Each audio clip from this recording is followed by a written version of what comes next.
Salut à tous et bienvenue dans ce nouveau plan en vrac. S'il y a un guitariste dont je n'ai pas encore parlé dans mes vidéos et que pourtant j'adore, c'est Eric Johnson. Guitariste texan né dans les années 50, Eric Johnson s'est fait connaître du grand public notamment grâce à son album Avia Musicum et beaucoup de guitaristes l'ont découvert grâce à sa participation au G3 avec Steve Vai et Joe Satriani. Pour ma part, je l'ai connu grâce à cette vidéo du G3 mais aussi grâce à un DVD du Crossroads Festival, témoignage vidéo du festival itinérant créé par Eric Clapton et regroupant les plus fines gâchettes du pays de l'oncle Sam. Et quelle claque j'ai prise! Ce son, ce toucher, ce sens de la mélodie et cette musicalité. Alors je pourrais vous parler des heures de Eric Johnson, mais là ce qui va nous intéresser, c'est notamment son jeu sur la pinta avec une petite astuce que je lui ai reprise. Si vous avez déjà écouté l'une de ses musiques, vous avez sûrement remarqué ses traits hyper rapides lorsqu'il dévale la pinta. Et je vous propose donc ce plan qui va nous permettre de sortir un petit peu des carcans habituels de la pinta.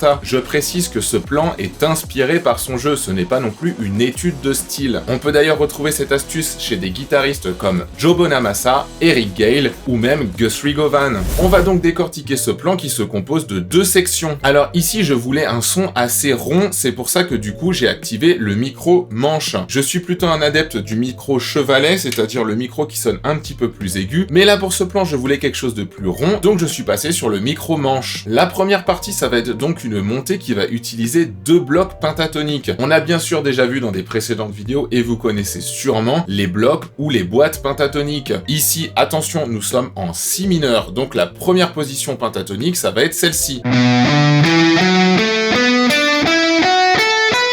Et le deuxième bloc que l'on va utiliser, c'est celui-ci, c'est en partant du Ré, qui correspond à notre gamme de Ré pentatonique majeur.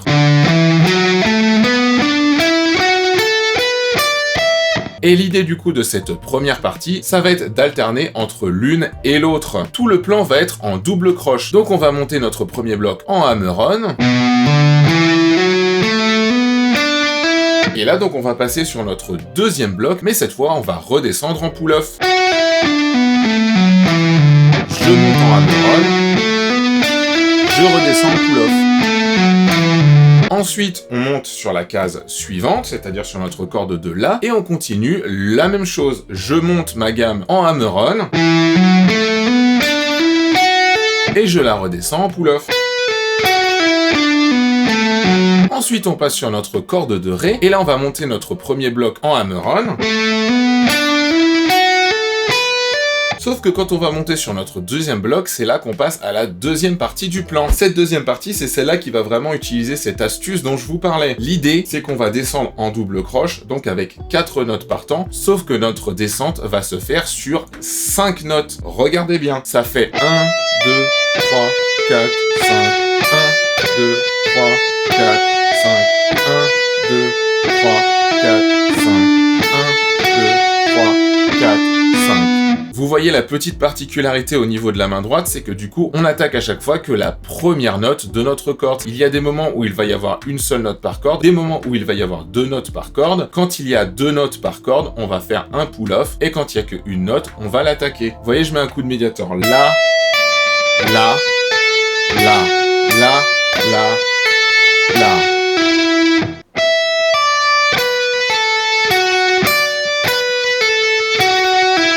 Donc c'est vraiment en redescendant cette boîte pentatonique là qu'on va venir faire ce mouvement à chaque fois.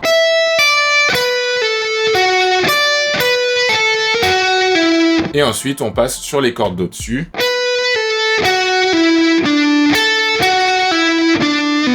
Et ainsi de suite jusqu'à finir ici. Je vous le fais une fois lentement.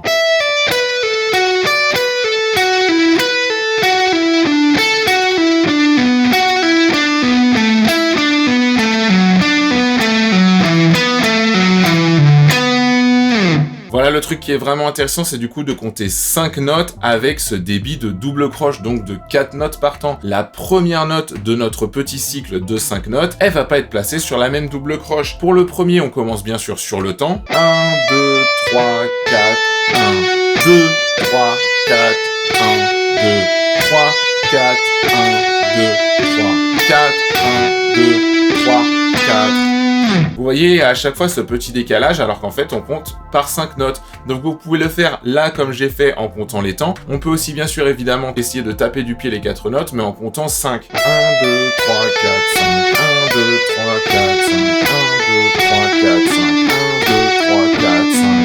Quand vous le jouez super rapidement, ça vous donne du coup des plans beaucoup plus intéressants rythmiquement. Non seulement l'idée d'avoir des montées de pentatonique en hammer-on, des redescentes en pull-off, c'est quelque chose qu'on va beaucoup retrouver chez Eric Johnson, mais ce débit de double croche, ces groupements à 5 notes ou 6 notes, voire 7 notes pour les descentes, c'est quelque chose qu'on va retrouver chez lui aussi. Et comme je disais tout à l'heure, c'est des choses qu'on retrouve aussi chez Bonamassa, chez Eric Gale, chez Gus Rigovan et chez d'autres. Voilà, on arrive à la fin de cette vidéo. Je vous remercie de l'avoir suivi, j'espère qu'elle vous aura plu. Mettez-moi en commentaire si vous aviez déjà remarqué ce genre d'astuce chez un guitariste, pas forcément chez Eric Johnson d'ailleurs, ça peut être d'autres guitaristes, n'hésitez pas à me mettre leur nom en commentaire. Si vous avez aimé, mettez-moi un pouce en l'air, n'oubliez pas de vous abonner à la chaîne si vous ne l'êtes pas encore, et n'oubliez pas que cette petite vidéo a besoin de vous pour vivre, alors n'hésitez pas à la partager. Avant de se quitter, on va rejouer le plan une dernière fois lentement. Bon courage à tous, on se retrouve très bientôt pour une prochaine vidéo. Ciao, ciao!